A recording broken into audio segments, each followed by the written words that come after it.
tell me that I'm never gonna make it. They want me to do something that could make sense. They hate when I keep dreaming I'll be famous, but I don't give a fuck, I'ma keep chasing.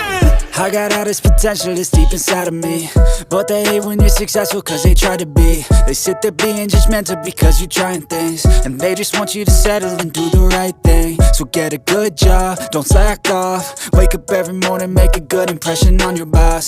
Don't do anything that I wouldn't do, and when you're making money, make sure you don't spend it too soon. Fuck that, I'll do what I wanna do. I got a different path from everyone, and that includes you. Who are you to tell me how to live life? In these times it feels like nobody's right, yeah. So I'ma figure out what else we succeed, and then invest all of my time into that and proceed. I need whatever the hell could make me happy, and I don't think you have a clue what could that be. They tell me that I'm never gonna make